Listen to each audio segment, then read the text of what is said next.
Hi.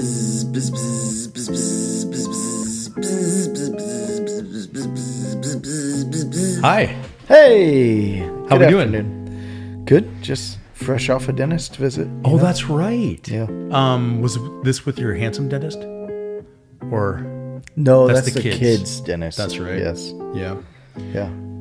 Is your dentist good looking or no? I don't know. He's always wearing a mask. Mysterious. Yeah. Could you imagine that's got to be a pretty tough field. Oh, I would hate being a dentist. Yeah.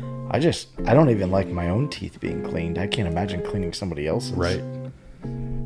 Maybe it's one of those things where you might not, if you were all day. Well, they don't clean the teeth though. The dentists, they just inspect the teeth. Right. But Yeah. Right. Yeah. Sure. But maybe you would. But you got to deal with stuff. You got to drive out cavities, or drill out cavities, and you got to deal with all kinds of stuff. Yeah. We just got a text message yesterday that I'm overdue, Leah's overdue, and Cameron's overdue for cleaning. So I guess that's something to put on the old schedule. Good results. Like how are we? No cavities. Oh. Yeah. Okay. They look really extra white today. Do they? Yeah. Well, good.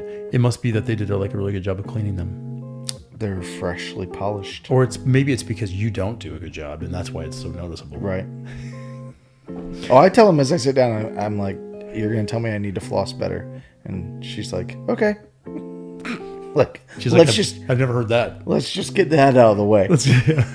So wait, do you not floss? Probably not as much as I should. No. Do you use the string, the string? Yeah. Yeah, I use the little picks. You know what I'm talking about? Yeah. With the thing, with the little holder. Though, that's a game changer. Do you floss every day? Every day, twice a day. That doesn't surprise me about you. Really? Yeah. Why? Because you're supposed to. Yeah, because you're a rule follower. That's what I know about Aaron Bressman. I also rinse and repeat. Yeah. With the shampoo, because it says to do that. You know. What? On the shampoo. Stop it. You wash your hair twice? Yeah. You know why they say that? Because then your shampoo runs out twice as quick, and you're buying it twice as quick. Such a conspiracy theorist. Oh, stop! You are so gullible. Such a conspiracy theorist. That is not why.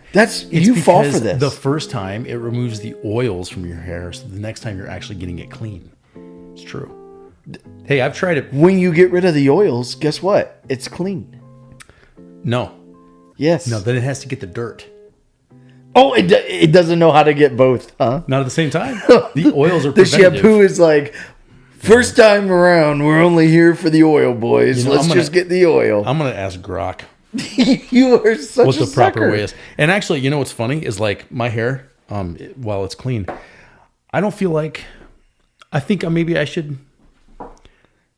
Are you going to put? I think I should. What do you have over there? I should probably put on my hat. Who got you that? Oh, that's right. Well, I wish you would have told me. I would have worn my buzz hat. Well, that's what Sarah said. She's like, you got to tell Justin to wear his. I said, no, he didn't tell me. You didn't give me any heads up. Well, because you don't wear hats. I do now. Look, you actually look good in a hat. Thank you. You make fun of yourself all the time, but you look good. Well, maybe it's because it covers up my problem area. I also look good in black, as opposed to clingy white. Yeah. Speaking of shirts, I had a mishap on Sunday. Yeah. I'm surprised you didn't. Oh, you might have been sitting with your family. At 9:30, were you sitting with your family? At the opening? So yeah, you were showing a lot of skin. I have a black shirt and a white shirt. They're exactly the same. Short sleeve button down shirt, but it's like a really soft material, and the soft material does not love to remain buttoned. Mm-hmm. So I took my guitar off, hung it up on the guitar stand. And I'm walking down the platform, and I realize as I'm looking down at the steps, so I don't trip down, that I'm seeing my chest, pretty bare chest. Well, on a week of sexual temptation, you thought you'd just be the eye candy up there. Feast your eyes. Feast your eyes. So In middle school, when I tried to play the saxophone, I started to try and play the saxophone. Yeah. And I was not good. And so my parents got me lessons. Okay. And my Mr. Winslow was his name. Ooh. Remember his name. And his shirt would always be unbuttoned, like at least half the chest. And he would just have like chest hair just like sticking out, like a dress shirt, and he would always like just be sitting there counting, and we're like, in a little music practice room. So it's like, 4x4, and he just always had his shirt unbuttoned with, his extremely hairy chest. Yeah. And it was just like, this is so awkward. And it wasn't until like, the third session, and my dad was like, what is going on at practice? Why don't you want to go to practice? I'm like, because he creeps me out. And I like tell my dad, and he's like, oh, okay. Well, let's do something else. So that was it. That was it. Well, but when you think about a saxophonist, like that's what you expect. Like, shirt, yeah. Kenny G. He also, I think, probably had a pretty hairy chest. I have a hairless chest. I mean, you've seen my arms. I have very little hair, and even less right here. And on top, don't forget where you're going to go. But also, I'm very tan, except for pretty much here and here. So it was just white skin. There's no hair. There's no tan. Yeah, just white skin. And it's like one of those moments. It probably was a second that it was like that, but it felt like an hour. Yeah. Yeah. Carry on. You were about to say? I thought you were going to say something about it being your Asian roots. Yeah? Yeah. Because I have no hair? Because I actually had a joke that I pulled from my sermon when I said I'm a young Asian woman. I heard that. Right. And I was going to, when I got to the Asian part, you were going to say something about me? I was going to say something about you. I was going to be like, we could do one of those DNA tests that supposedly make us Asian, Aaron. You pulled that. I pulled it. I was actually, when the first time, at the first service when you said it, I thought, here it comes. I had it ready. But I was also thinking to myself, if you didn't say anything, I was going to bring it up. Well, I'm glad today you did it. And say, oh, here you go. Yeah. And say, what's your problem with Asians? Right. Yeah. Yeah. But yeah, bare, white, all that. Okay. It was quite the Sunday morning, actually, at the Bressman household. Yeah. That was the coup de grace, just bare. Yeah, tell them what all happened. Everybody likes to hear the Bressman family stories. Thank you to the Gores, of course. Where did they find that? I don't know. He might have mentioned it, but it didn't even matter. It was like so awesome. Yeah. I was like, well, now we got to wear both of them. That's right. See, I'm wearing Notre Dame because like yesterday was a big day. We named our quarterback. Yeah. That's my Facebook picture now. I saw that. Yeah. And I was like, that's me and CJ Carr. Okay. How cool is that? Well, I didn't know who that was. No offense. I know. Nobody knows. Like to explain. Nobody knows who it is. It's okay. They will by the end of the season. Yeah. Really? He's a Heisman candidate. Okay. Cool. Good for him. That's me and him. Typically Heisman winners don't win the national championships. So that's fine. Which one would you prefer? Oh, a national championship. Okay. Just so you don't care about the kid and his future? Well, I hope he does well. His career. What kind of showers do I typically take? You take cold showers. Cold showers. Except for Sunday mornings. Sunday mornings I take very hot, steamy. It's good for, like, I know you probably experience this too, but like, we get there pretty early, and like to use our voice is tough on a Sunday morning. It's just not, so I take a steamy hot shower to like, just get prepared and whatever. And got in there. I was like, this is not a steamy hot shower. This is like a typical Monday morning cold shower type of deal. No hot water in the house. Now, to me, no big deal, right? To the rest of the family, kind of an issue. So, Sarah. But a big hunkin' strong man came in and fixed it for you. Right. Yeah. Thank you. Yeah. Like a real man. A real man fixed it. Yeah. Yes, I came home after worship, and I put on my white tank top and my tool belt. Yeah. And my work boots. Yeah. And I went down there and fixed it myself. Like a real man. Like a real man. Yeah. Tankless water heater. Uh-huh. Yeah. Well, I used AI, which is an unreal man, uh-huh, to help me. But it guided me through it, and I fixed it. And now, whew, that hot water is hotter than ever. It's the best hot water you've ever had. It really is. Yeah. Mm-hmm. It tastes good. And oh, no, wait, that's not right. Mm-hmm. But there's more fun at the Breastman house on Sunday morning. Mm-hmm. You got a phone call during Sarah church. Called me.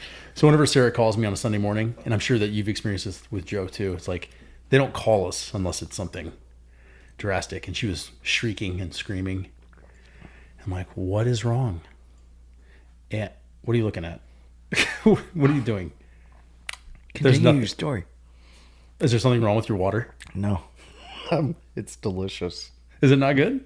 It's the best water I've ever had. It's filtered water and filtered ice. It's fine. Continue your story. Well, I can't just you're like, you take a drink and you go. You are so Is there something floating in there? No, I thought there was, but it's not. Okay. Shrieking and screaming. You get a phone call in the middle, in between. Right before 9:30. Yeah. Yeah, 5 minutes out. I'm like, what's wrong? Lexi's got a dead bird in her mouth. She's trying to bring it in the house. Yeah. I'm like, what am I supposed to do about that? What can I do? Mm-hmm. I said, take a broom and knock it out of her mouth. I can't. I said, okay. Take some treats and shake them, and she will drop it, which that worked. It's great. What I didn't know is that when I got home later and went to open the door to let the dogs out again, that the door was caught on something. It was like this massive. What was it? What kind of bird? I'm pretty sure it was a chicken. Maybe a Cornish game hen. Ostrich. Right. Emu. It was emu. What? So what kind of bird and was Doug. it? Huh? What kind of bird was it? I'm not the bird. What color? I'm colorblind, and you know that. How dare I? Yeah. Did your Baxter scoff at that? Yeah. He doesn't know colors. I don't know. It was really pretty. How do you know it's pretty if you're colorblind? He had a pretty face. Pretty face? I can't believe you said that. He did. He was cute. He had a pretty face. Did you remember Dumb and Dumber when they sold Petey their bird? Yeah. Pretty bird. Pretty bird. Yeah, it's kind of like that. What did you do with the bird? Oh, shoot. I totally forgot until just now. Well, I was in a hurry. So I scooped it up and I flung it over our fence. I forgot. I was going to deal with it later. Not over into the neighbor's yard. I flung it into the front yard from the backyard, and I was going to go pick it up later. But I was rushing off to go to youth worship night. And so the thing's still sitting out there? well, unless some rabid animal came and picked it up. I learned last night we had a little neighborhood get together at the neighbors over here, a little pool party. And guess what we all did, by the way? We all swam.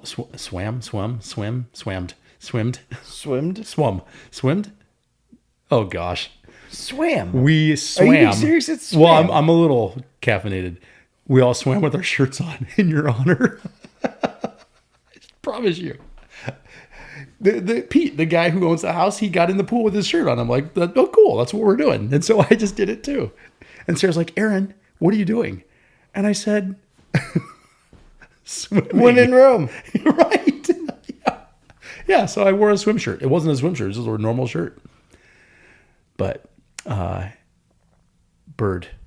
Yeah, I don't know what I was saying. Anyway, I was in a hurry, and so I flung it over into our front yard. Pretty face bird. Yeah. It's still laying there. Yeah, unless.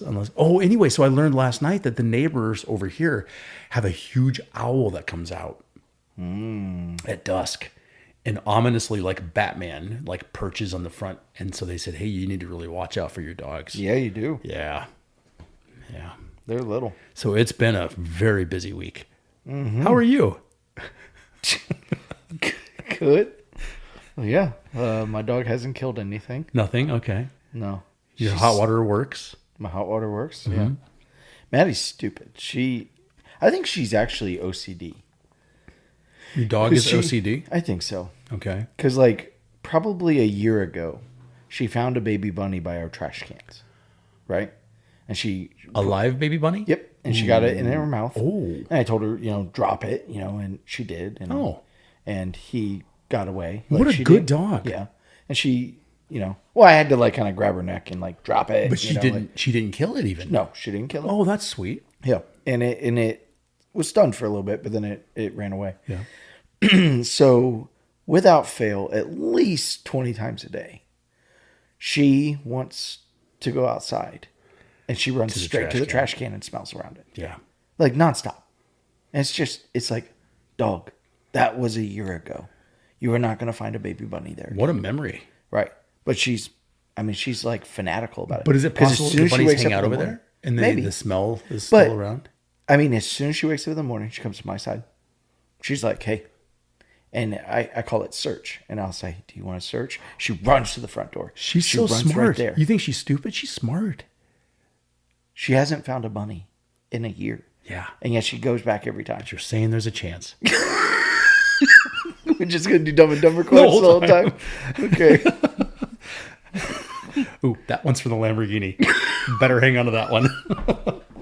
No, that means she's smart. Sure. And she knows the word search. And she also dropped the bunny when you told her to. That's a very well-behaved dog. She is a very well-behaved dog. And lab, right? Yeah. They're smart. Lab. Yep. They're intelligent. Yep. Yeah. Yeah. But she's fanatical about going outside to smell right behind the trash can. Do you think you want to like medicate her? No. There's your puppies. It's like it's a zoo. It's a zoo in here. Yeah. Remember when I had a studio? Oh, yeah. Those were the days. Those were the days. But yeah, otherwise life's good, man. We're school's rolling. I saw you guys for football the other day. Yeah, flag football. Yeah. Yeah, we had flag football yesterday. So I'm helping coach Beckett's team with Phil Vogel. Mm-hmm. So that's going well, and he's a nice guy, Phil. Yeah, he does I a like good him job. a lot. And Delaney started cross country, and Peyton started volleyball, and boy, talk about a hot week for cross country. Yeah, it was hot yesterday. Yeah, real hot. I saw them running. We had football and volleyball, so I saw them like. Delaney's amazing. I mean, like she just walks out there and she'll run 2 miles, just runs it. And she's like, I thought about stopping, but I didn't. I was like, girl, I would have stopped like 5 times. Yeah, like she's driven in this weather. Yep, in particular. Very good in volleyball. So Friday night was the volleyball showcase. Yeah, with our daughters. Yeah. Let me talk about showcase with Peyton. Mm-hmm. She played so well. Yeah. Well, it was pretty cool because there's a GraceHill kid on like almost every team. Right. Because it was like the 5th and 6th grade teams played each other, the 7th and 8th grade teams, and then the like JV played the varsity. And it was cool to sit there because like we had GraceHill kids on every team and a bunch of GraceHill parents, and I think that's just really neat about that Concordia community is that there's so many GraceHill people involved. And but yeah, I thought all the GraceHill kids did great. Especially Shelby, she's a GraceHill kid. Well, and the coach, she did a good job. That was a great turnout for her. Yeah. Oh yeah. And gosh, that varsity team looks scary good. Mm-hmm. Them girls were. Those girls were. What is happening? I don't know. What was that? It was my phone. Talking? That's weird. Yeah. Always listening. It is. Yeah, they are. There are some killers. Yeah. On that squad. Gosh, I was like, man, there was a couple girls making business decisions out there. What do you mean? As those balls were getting slapped at them, they were like, I'm not diving that. I'm just going to scooch. I'm just not going for that. Yeah. Leah said in one of the practices that one of the girls, she's one of my high jumpers actually, just completely annihilated one of the reserve girls. Yeah. Just destroyed her. Mm-hmm. And she's like, whoops. What are you going to say? I mean, right. That's what you're supposed to do. Right. Yeah. But yeah, Leah was great out there. Yeah, she loves it. Yeah. Yeah. It's gonna be fun. Mm-hmm. Again, trying to balance. Thankfully, those girls play. I don't know when Peyton's games are. Weekends. Oh, is it? Oh, yeah, that's tough. We'll divide and conquer, probably. Yep. The only schedule we have left is Hudson's that we haven't seen, and otherwise, like, we're going to be able to get everywhere and do everything. You haven't seen his flag schedule yet? Huh. We got Beckett's, but they're doing it through a different league. So Not through Pals. no, Great Plains? no OSA. OSA? Oh, gosh. Okay. So Which app is that? That's my favorite thing. I know. I've got like 4 apps right now to keep track of the schedules. Man, I'm telling you. Kids. It's not even, no. It's a universal app. I'll tell you what. You want to be a 100 millionaire? Do you want to be? I don't know if you want to be or not. I don't. Okay. Come up with an app. I'm like Nate Bargatze when he says, like, if I went back in time. Yeah. Have you heard that joke? And We're going to have like, computers that fit in our pockets. yeah, and they're gonna be like, how? I don't know. Like, that's me. Like, you could be like, Justin, here's a $1 million app. All you got to do is design it. And I'd be like, might as well just not have told me. Right. There's zero chance I could do something like that. Like, when Nate Bargatze says, like, if I went back to the past, I don't even know that I could prove I from was the from the future. future. That's me, yeah. That's a great bit. Yeah. But if you could We're come going to up have with an app. What is that? I don't know. I can't exactly It's up in explain. space. Yeah. What's it do? I don't know. Yeah. If you can come up with an app that will incorporate and absorb all the communication and the data and the information and the alerts of all the apps for sports. One app to rule them all. One app here to Would you call it Lord of the Apps? Lord of the Apps. Ooh, I like that. Yeah. I might edit this part out so nobody else steals my idea. Or let them, and then we can sue and just get money I don't off think of that's there. how it works.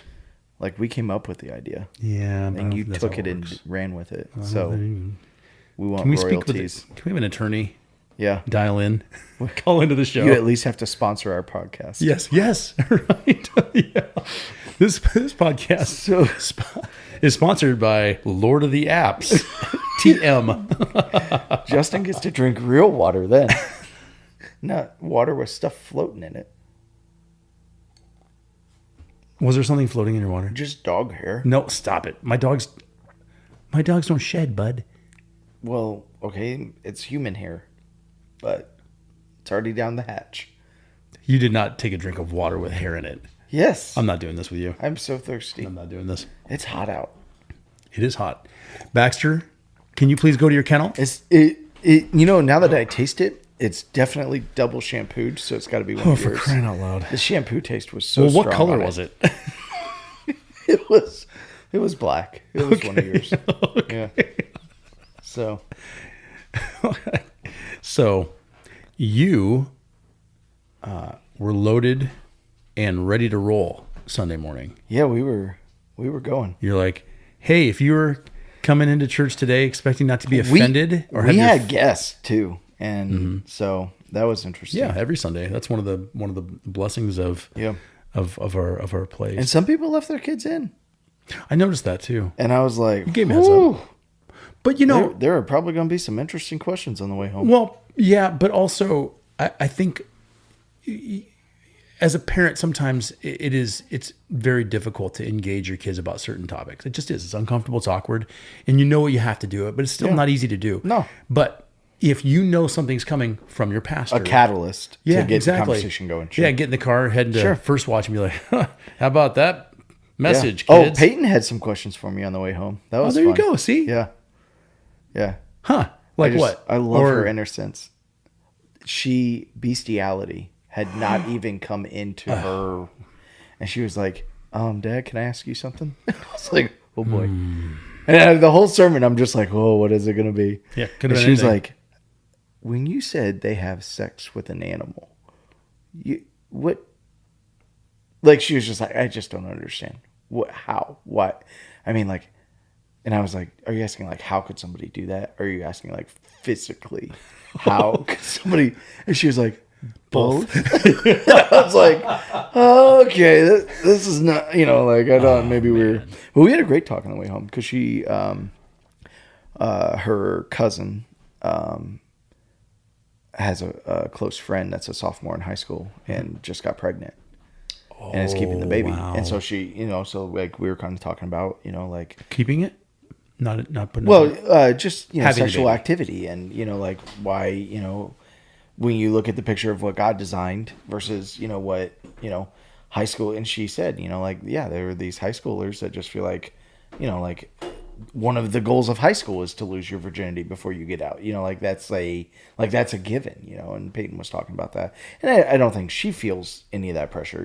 But she definitely talking to her cousin, like that was, something that her cousin is facing at the school she's at is like everybody's having sex, and here's a sophomore in high school having a baby, and that's life changing. That's life changing, and then she brought up the young Asian woman thing. And that was just neat to hear Peyton's perspective. And she said, I feel like you put it very simply. Like that, everyone laughs when you say young. Everyone laughs when you say Asian. But then when you say woman, everybody goes, oh, okay, I guess we have to allow that one. And she was like, I don't know how people can't see just how clear that is. Of like, why do we pretend on one of them when there's all the same evidence, the anatomy, the genetics, there's all the same evidence that it's not true. But why do we pretend on that? And that was just neat to hear from her on the way home of just like, I thought that was a really good point. That was a good talking point that I could have with others, Sure. And so that was neat to hear that. But yeah, I think, I don't think many people would argue with me that America has an idolatry with sex. I mean, we're obsessed with it. Every TV show, every movie, every adult conversation, when you're younger and dating, it's just we're inundated with sex, and it's all anybody wants to talk about, and it's all anybody is focused on, and we make it to be much less than it should be and much more than it should be at the same time. I don't know how to describe that, but it's something that's supposedly so casual and simple and just like a part of life, and yet it's also something that we revolve our lives around and make everything. And so it was a pretty interesting sermon.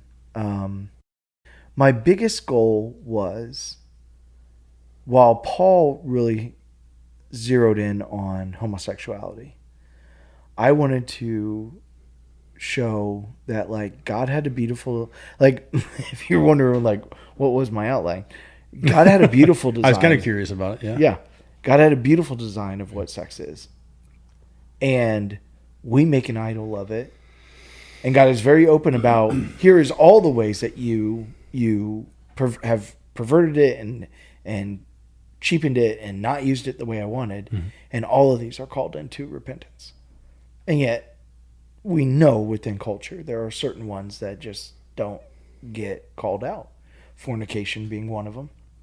Living together and just having sex, and having sex before marriage, after marriage, divorcees, like that's a big thing. Like it's just like, well, I'm divorced. I'm not going to get remarried, but I'm not going the rest of my life without sex, like and God calls that fornication. He calls that out. Homosexuality is one of those where somehow, it's just like, well, that one doesn't count, like so long as you love somebody. Well, no, that doesn't matter. I mean, you can love something that's wrong for you. Sure. And just because you love somebody, like, I mean, how many times has somebody dated somebody and, well, I love them, and it doesn't mean it's a good relationship for you. Yeah, love things that are wrong. Love things that are bad for you. Love things that are completely unhealthy for you. There And are as so soon as many you add different. sex to that equation, it complicates. I mean, if sex wasn't involved in so many relationships, I think so many people would get out of bad relationships a lot quicker. Yeah. And especially once you start having kids. So many people wouldn't likely get into Yes. those relationships Right. if it were not an issue. Right. Yeah. And I mean, it's just crazy to me, like you watch a movie, you watch a show, and like, they meet and they have sex, the first time they meet, and it's just like they just treat it so cheaply. And yet when you look at the picture of what God designed, and I hope that came through, of just like, man, like God is so good to us. Like he talks about the intermingling of souls, that's what, to know when God talks about Adam and Eve's intimacy, he says to know one another. When you think of intimacy that way, it's incredible, because that's true. There is only one person that gets to know my wife the way I know her, and see her in her most intimate moments, and vice versa. And that's her. And there's something so special about that you don't want to cheapen that. You don't want to, that when you talk about the intermingling of a soul, like I have done counseling with some high school kids, that have, they lose their virginity and they feel terrible and they want to tell somebody, and we talk about it, and there's tears of like, I feel like a part of me is gone. Like I've lost, and it's like, yeah. It's not just a physical act. And as much as the world tries to act like it's a physical act and make it a physical act, that it's all just a sport. It's all about just best performance and how you get yours. And, like everything's so self-centered when it comes to sex. And yet it's not. It's a bond that happens. It's an intimacy that happens and it's not something to be taken cheaply and lightly. And I think that's the problem with our culture and sex today is sex is a sport. It's about how much can you get out of it, how good can you get out of it, like how good can you be at it. I didn't say it at all the services, but at one of the services, I think it was 11, because I knew, okay, I got a little time, but I made the comment, and I've made it before, about like no husband on his wedding night wants his wife to be like, I have practiced. I am good at this. I know exactly what to do here. You're going to love this. Like, no husband is like, oh yeah. Like, he's like, well, I have my own. Like, I'd rather us figure that out together. Like, I don't need you to be good at that. Like, that's not one of the goals. Like, it's one of those things. Like, if you were on a desert island and you had no experience, anything would be good. And there's something beautiful about growing that way together. Learning, we're on a podcast. I don't care. I'll be real about it. Like, Joe and I, like, our sex is way better now than it was at the beginning, because we know each other. Like, there's an edge. Like, she knows. She knows what I like. I know what she likes. It's, there's it grows that way, like, and so there's something beautiful about doing that together and getting to, and I was not a virgin when we got married, and I regret that, and and as silly as it was, those things that, I was that kid in high school, and that was like, man, I want to turn in that virginity card, like, yeah. I want to get to have that experience, and yeah, I deeply regretted it. Yeah. Once. Well, like you said, it's something you can't get back. There's a piece of you that is gone. Well, and I think I only, in that moment, did I regret it? Absolutely not. Like, it was like, yeah, this is amazing. This is fun. But I can tell you this, like, I was terrified of, like, the consequences of the consequences, which are a great many. Right. And especially at that age, like, I think I was like a junior in high school, and I was, petrified of, like, well, what if I get her pregnant? What if this? What if this? What if this? Like, what if my parents find out? What if, like, there were so many different things, and what a cheap way that robs us of what it was supposed to be. And now looking back on it, on this side of it, it's like, why? Yeah. What was the point of that? What was it worth?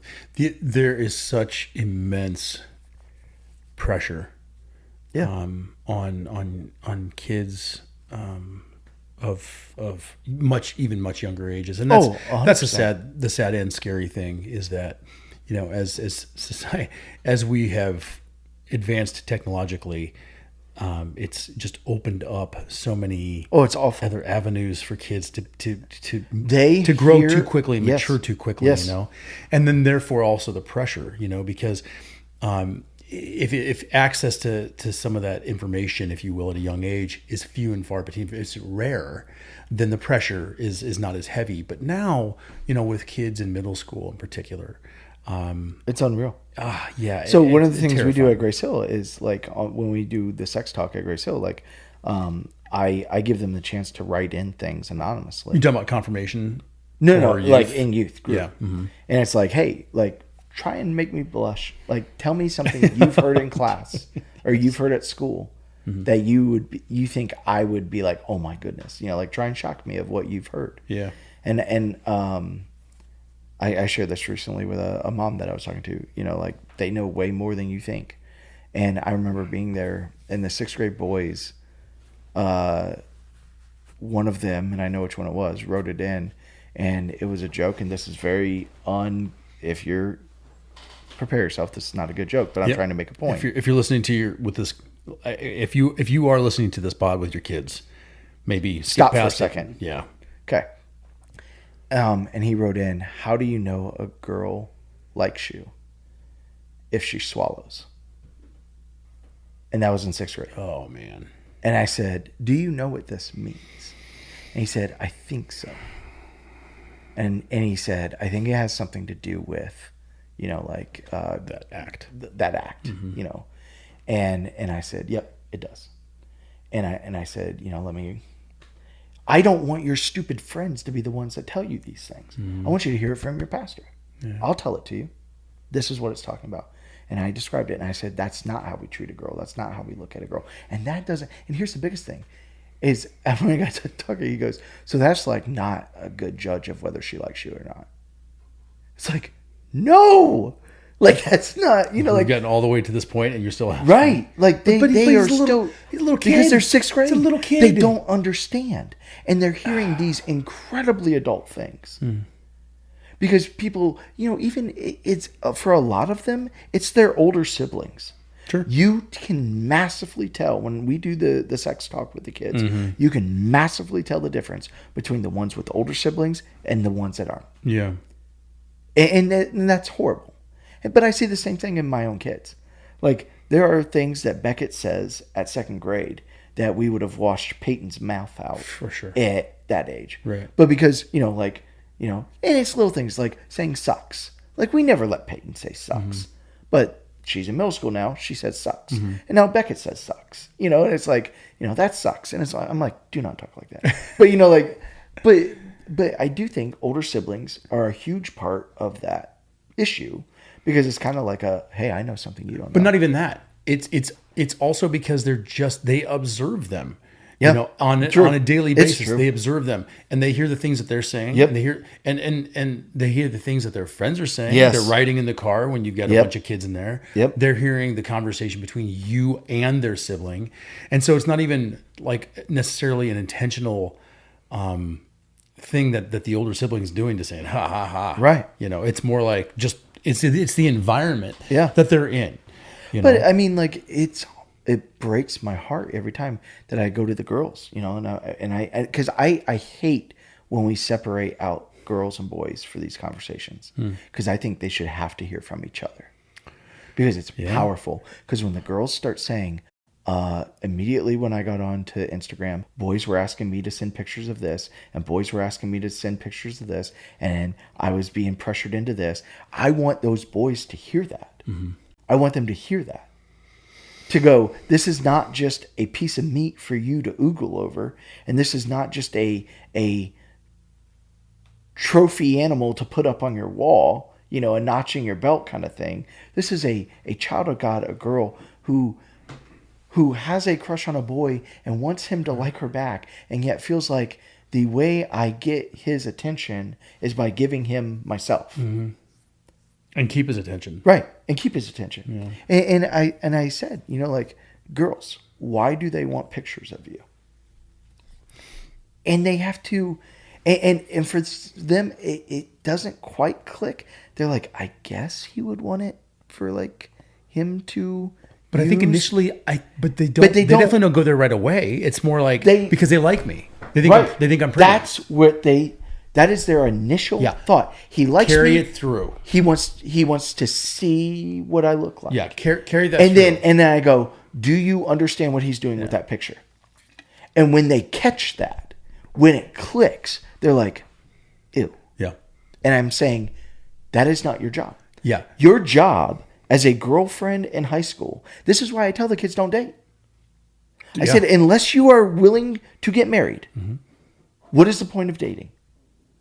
Hang out with boys. I'm not saying don't go out socially. I'm not saying start to learn, like that is a good age to start to learn. Like, hey, who are the right kind of guys? Who are the wrong kind of guys? Right. Who are the, and you can do that within a group. And relational. you can go on a date to the prom and you can go on a date, but you don't need to be in an involved, committed. We have to call each other every night. We have to only hang out with each other. We have to interweave our families together. It's like, grow up. Give yourself a chance to grow up. And there's only so much. There's only so much that you, the limits that you might place on yourself in your relationship early on, they're going to get pressed. They're going to get stretched 100%. because you can only spend so much time Yes. with a kid of the opposite sex when you're that age. Yes. Before that line is going to get stretched or pushed or Right. Okay, now you're out. Now you've overstepped that line. Now you have a new line. What's the new line? Right. Okay, now this is the new line. Okay, well then that's going to get stretched. You can only spend so much time together. And I've had that conversation with some of the kids, and they're like, we have boundaries. I'm like, that's great, but like, my boundaries are probably different than yours. Like, you should never be lying down together ever on a couch, in a bed, anywhere. Yeah. No blankets. Right, no blankets. Yeah. No like No lights watching a off, movie with the watching a blankets. movie with the blankets and stuff Right. like that. And they're like, well, we can. We're just spooning, and we're and it's like, if we're being honest, and I say this, if he does not have sexual attraction to you, that's probably a bad thing. If he really likes you, like, he's going to be attracted to you. That's just natural. and vice versa. Yeah. Like, if you're dating a boy and you have zero urge whatsoever to kiss him or to, then you probably don't like him and you're definitely wasting your time. Like, there should be that little bit of, there should be that chemistry. True. There should be that attraction. That's part of dating. That's natural. And do you understand that, like, the Bible talks about, like, that's literally trying to hold fire in your hands and not get burned. Right. That's literally what the book of Proverbs says. That when you're taking that sexual attraction and you're putting yourself in tempting situations, and you guys are driving out at night and you just park the car for a while, and we're just getting ice cream and we're gonna hang out in the car for an hour or two in the dark, like all these things. The Bible says you are putting that fire in your hands and expecting not to get burned. And I just say, what's the point? Are you going to marry this boy? No. Then why are you doing this? Because you're frustrated, you're angry, he doesn't text you back when you want, he doesn't call you back, he wants to hang out with his friends. And it's like, he's 17. Let him go hang out with his friends. You're not married. You're not, you go live your life. He goes lives his life. And then, like you said, like, those boundaries, well, okay. We'll break that boundary, but then we'll stop at this boundary. Well, but if there's sexual attraction there, if there's chemistry there, you're putting yourself in an incredible. And then, like, I think of, like, the people that are older, like in their 20s and, like, dating, it's like, by the third date, you should be having sex. That's the opinion of, the world. Like, and it's like, well, oh, okay. Like, that's really hard to fight against, like, because you're in your 20s, you don't want to be missing out on all the, you don't want to be 50 and, trying to, all of a sudden get things going for the first time, like, or you get out of a divorce, and you're so accustomed to, a sexual lifestyle and to start dating somebody and to jump back in. Like, there's so many temptations to get back into it. And I think the challenge is this. I think women, and I was going to get into this, but we didn't have time. But women don't understand what men want, and men take advantage of what women like. There's this transactional thing when it comes to sex, because on the other side of it is a bunch of married people, because we brought up adultery. Adultery is huge in our culture, huge, and one of the biggest problems that we have that comes into GraceHill that we talk about with marriage counseling is lack of sex. Men are not happy with how much sex they're getting in their marriage, and women are like, he just treats me like a piece of meat. Like, I'm cleaning, I'm taking care of kids, I'm doing this, I'm working, I'm doing, and then I'm supposed to take care of him too, like what, and I just think, yeah, like the whole picture of sex in our culture, like it has tentacles into every part of our lives, and all of it is a struggle, which is exactly what God said it was going to be, but for most men, we don't want sex. We want to be wanted. There's a big difference in those two things. Like, if tonight your wife was like, hey, I don't care, just do what you want. I'll just lay here and hurry up. Like, would most men be like, oh, okay. Well, yeah, but women, if he says okay to that, women take that as he just wants sex for himself. He doesn't care. What most men are secretly thinking is, I bet if I get going, I can get her into it. Mm-hmm. Because there's that ego of like, I want to be wanted. Yeah. I want you to want me. Mm-hmm. Like, that's what men want. They want a feeling like, man, my woman wants me. Mm-hmm. That's the allure of pornography. It's a fake person who is accentuating their joy and pleasure, because that's what men crave. Is like, I want to please my woman. I want her to desire me. I want to, you see how women, flock towards celebrities and athletes and all this stuff. And men are like, I want to feel that way. I want to feel wanted, and women are like, oh, he just wants my body. No, he wants you. He wants your intimacy. He wants you to be into it. He wants that. And women, I don't profess to know or understand women at all. But for women, like, it is a connection piece. It's like we feel disconnected.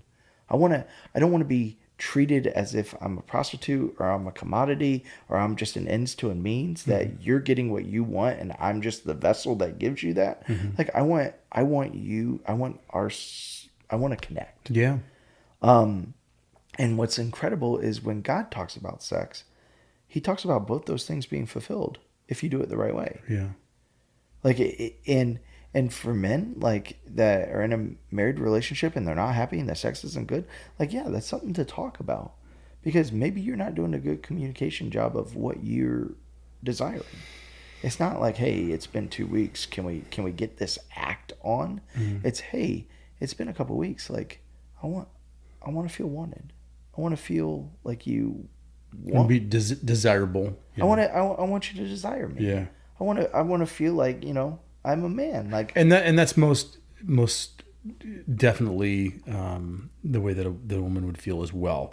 She does want to be desired, but not just the physical. Not for physical. Not the physical piece of that. She wants to be deep down at the core of every man. Let me put it this way: deep down at the core of every woman, she is still that little 7-year-old girl that's saying, twirling in her dress, saying, "Do I look beautiful?" Like, she wants to be delighted in. She wants to be treasured. She wants to be adored. She wants to be, told she's beautiful, and like, she wants to be and respected and appreciated, right? Beyond just the physical piece of it, right? Every boy wants to be. Every man deep down has that little boy inside that still says, like, do you think I'm tough? Do you think I'm enough? Do you think I'm great? And, like, that wants to be delighted in as well. That wants to be, celebrated for, my big, strong. I mean, like, there is nothing. Like, you talk about, like, with my own marriage, when I hear my wife speak well of me and I'm not, and she doesn't know that I can hear her. Like, she's talking to somebody else and she's like, oh, he did this, like, oh my gosh. He fixed our tankless water heater. Right. Yeah. Something like that it's like, when I get that moment of like, oh, Joe is proud of her man, like her man, like, man, I I'm on cloud 9. I mean, that's what I want. That's when she looks at me and she's like, you know, she's probably going to kill me for this, but you know, like there, you know, it wasn't too long ago, you know, the house was ours, you know, and I had just gotten done working out, you know, I was wearing the ruck pack. I came in, I was doing some push-ups and stuff. I had the hat backwards. I was, you know, like, and she walked in and she was like, "Oh yeah, stud."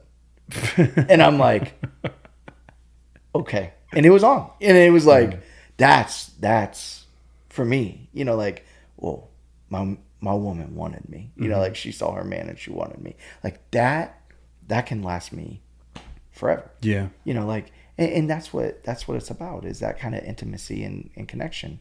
And God has a beautiful picture, and we got to help and encourage and correct this picture of sexuality that's out there. Because I mean, we're facing an epidemic right now. We have 20-year-olds that are taking ED medication because they have masturbated so much that the feel of a woman no longer allows them to finish. That they are so used to their own hand or their own mechanisms that they're using for masturbation that they are masturbating that much in that short of a window. The average age that a boy sees pornography for the first time is 11 years old. That you let them onto social media, you know, the schools. I mean, for me, like, it was the school bus, man. The school bus was the Wild West. It was like the dark web. The further back you got in the bus, it was like, the darker it got. Yeah. I mean, like, I heard things, saw things, you know, like, it was crazy. Like, just that unfiltered time with other students that are know more, or, you know, have more knowledge of things, you know, like we've got to push back on what sex is and what that is. And I want to piggyback off what you said at the very beginning. A lot of parents are unwilling or uncomfortable to talk directly to their kids about this stuff. And if maybe their pastor from the front is willing to go, I'm going to talk about it. Yep. Because if your kids don't hear about it from us, who are they hearing it from? Their dumb friends. You know, like a mother should sit her daughter down and talk about oral sex. And talk about it openly. As uncomfortable as that is. Because otherwise, the only other person that's going to tell her, oh yeah, like the girls at school are telling them, like, oh yeah, like, if you don't want to have sex, then like you're gonna have to do this for him because he can't go home, and, you know, like, or the boys are telling them, or the boys are the ones telling them, hey, this is what everybody's doing. This is what like, if the moms aren't willing to say, like, hun, you know what, I think your job is not to make sure he doesn't have to go home and masturbate after your date. That's not, you are greater than that. Yeah. You are not just there to fulfill his sexual needs so that he doesn't have to go home and take care of them. So you don't have to send him pictures so that he can take care of himself. You don't have to go down on him and give him hand jobs and stuff like this, because he's just this poor boy with hormones, and it's your job as a girlfriend at 16 years old of 1 month to take care of all his sexual needs. That's not your job. And if the parents aren't going to be bold enough to say that, I mean, your pastor is, but I only get there once or twice a year. Sure. You've got to talk to him about this. Be consistent, and don't fall into, as a parent, don't fall into this trap of, well, yeah, I crossed the line right back in the day. That just gives them an excuse. Not only that, but not professing it. Right. But internally saying, oh, sure, using it as a cop-out. That's just sort of what happens. That's just sort of the way it is. And how can I? It's a lot of things. It's like sharing your faith. Right. We're not perfect, and there only was one. Right. Right. So our imperfections, our mistakes, are just flat out departures from what we should be or how we should have been. Should not ever be a stumbling block for you to say the right thing. Right. Don't be fearful of being a hypocrite. Be fearful of your kids getting into something that they should not be getting into, just because it wasn't a lifelong scar for you. Sure. It can It could go certainly bad for them. Go very, very badly. And to the parent that would say that, would say, Pastor, I was having sex in high school and stuff like that, and so who am I to tell them? You are never to be the model for your kids, ever. You should never be like, kids, do the things that I did, don't do the things that I did. Like your model for your kids should always be Jesus. Yeah. And so it's not about, well, I did this. It's always about, hey, this is what God wants for you. This is who you're called to be. I have a greater image. You're not supposed to be a little me. You're supposed to be a little him. And so your call as a parent isn't about, well, I messed up this, and so I don't tell you this. It's about, hey, here's what God wants for you. Here's how you were made. Here's what you were made for. You were not made for these things. And I hit hard on the girls that you need to talk to them. You also need to talk to your boys. 100%. They need to learn some self-control. Big time. They need to learn how to treat a woman. Yeah.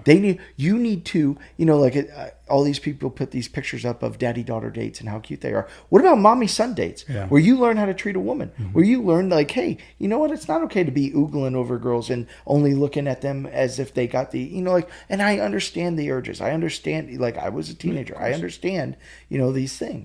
But you have to learn self-control. Yeah. You have to learn, you don't want your son to be the one that's putting stuff in girls' drinks in college and getting what he wants out of it. You've got to teach your son that it's not all about sex. Yeah. It's not all about his gratification. That pornography is wrong. That these are girls on this pornography that are being,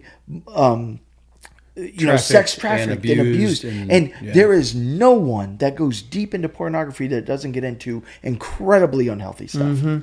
It gets darker and darker. And so this is something, and I'll be honest with that. When I went to UCF, pornography was everywhere. Everywhere. I mean, like every dorm you went into, they had pornography on the TV. They had pictures up. They had, full access online. You could, that was when like Kazaa and all these things, and you could just download, porn all the time. Porn was everywhere for the year and a half I was at UCF. Everywhere. And I was part of it, and I, all that. And then I went to Concordia, and they had a firewall. And so like kind of cold turkey, and they would kick, if you got in trouble for pornography in the pre-seminary program, you got kicked out. Yeah. And there were boys that got kicked out. I'm sure. So I was like, oh, crap. Like, I got to stop this. Like, this is not, And so I had to like just cold turkey, and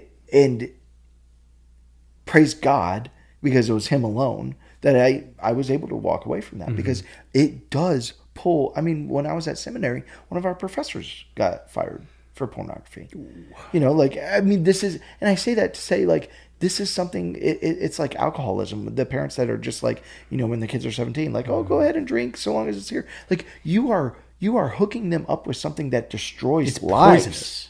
It destroys life. There are 50-year-olds that still struggle with alcoholism, that can't pull themselves out of it. Pornography is the same thing. It's not just something boys need to do. And the doctors will be like, well, boys need a release every so often, and you don't want them having wet dreams in the bed, and so they need to exercise that that urge and leave those things. And it's like, no, teach your son self-control. It's okay.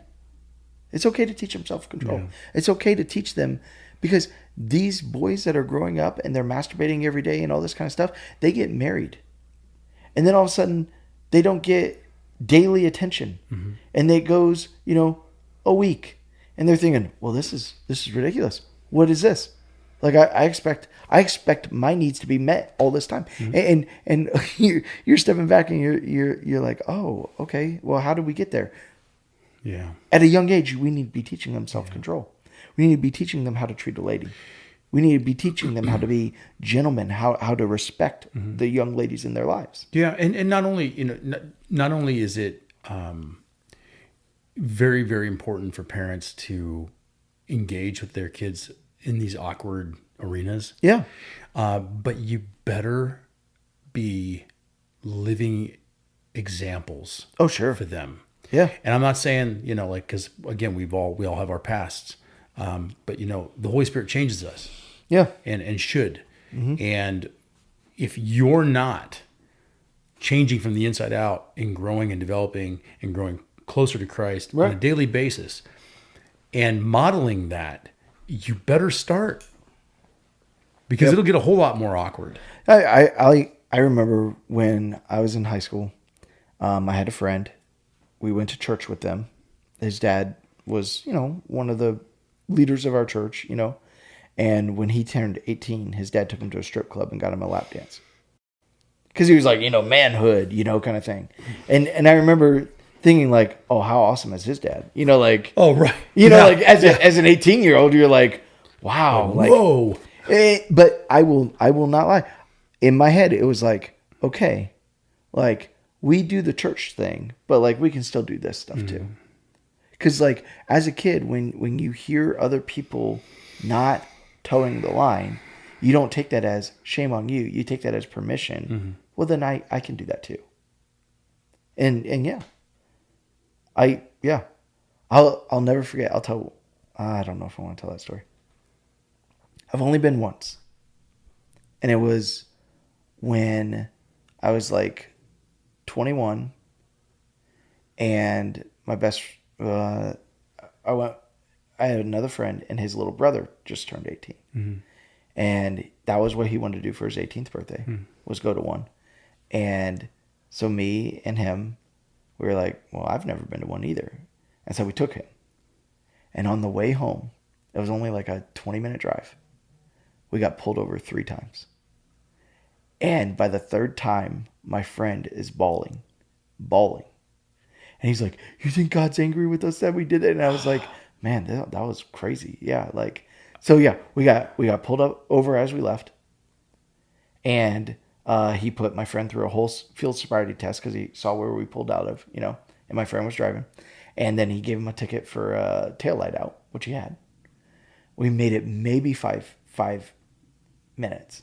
We get pulled over again for the taillight out, and he's like, I just got a ticket for this, and the guy was like, okay, but. Like asked us where we were, and stuff like that and all that. And then we were like maybe a minute from his house. And we get pulled over again for going like 41 in a 35 or something, and the guy gave him a ticket for like 6 over. And he's like bawling. And he's like, I think God's angry with us that we did it. And I was like, yeah, I think so too. Like, and I will say, it was heartbreaking. To me, like it was not what like, it was sad. Yeah. It was sad. Yeah. And I remember going like, this was sad. I wish I wouldn't have come. Like, this is sad. And you can't unsee it. No. That goes for a lot of things, I suppose. But yeah. You can't just remove the memories of that from the files of your brain and your heart. No. You can't just go back in time and erase it, And so, and when you see how cheaply someone treats another human being, it's heartbreaking because that's part of a bigger conversation and a bigger like picture, I suppose, altogether, is that the lack of love and care and respect that you witness humans having for other humans, that you witness children of God having for other children of God, right? Is can be devastating. And so, yeah, I think to wrap this all up, sex is an idol in our country. We are so selfish and self-gratifying in it. We think of ourselves, and on the flip side, women that withhold, and like, you're doing the same. Yeah, it's still sinful. Like, you're thinking of yourself. You're not thinking of, well, this is my spouse who I'm committed to, and they need this, and this is an encouragement to them and a connection with them. You're thinking of, like, well, I don't feel like it. I don't like my body right now. That's about you. He didn't do the chores. Right. Yeah. You use it for manipulation, but also like when you're withholding because it's like, well, I don't like how I look right now. And it's like, is that what it's about? Right. Does he complain about that? Well, look how shallow he is. Like, that I've gained 50 pounds since we got married, and that he would still have sex with me. Look how shallow he is. It's like, that's not shallow. Like, you're looking at sex. You're admitting that you're looking at sex in a purely materialistic physical way. Like, you're admitting that. by saying that. And so, yeah, I think this is one of the top things when we get into marriage counseling. This is one of the top things that comes out. I'm sure it is. Yeah. Like they always come in for other reasons, but this is a huge thing in every marriage. And it's a huge thing in our culture. And we have to speak about it, how God designs it to be. Because when it's done right, it is beautiful, it is wonderful. And it's a huge part of a relationship. Yeah. And we make a mess of it. Well, thanks for being fearless. Yeah. Again, in your leadership and not holding back. It's getting more interesting now that my kids are sitting in there. Oh, I'm sure. Yeah. Yeah. But very, very, very important. And yeah, most definitely, people take your pastor's lead and use what he offered up on Sunday As a starting point. as a starting point, as a sliver of conversation, that you One point I want to make real quick as we wrap up. Another reason why I go there is to show you there is nothing that the Bible does not talk about. That's true. And I, you said it in the front end of your sermon, how relevant these things are today. Yeah. And they were written 2,000 years ago. Exactly. Yeah. It's a timeless book. Yeah. It's timeless. And there's nothing that the Bible doesn't talk about. Which I think is incredible. That people are like, well, the Bible only talks about Jesus, so I'll make my other decisions about no, the Bible talks about everything. Yeah. The answers are there. Well, thank you. Yep. God bless. Okay.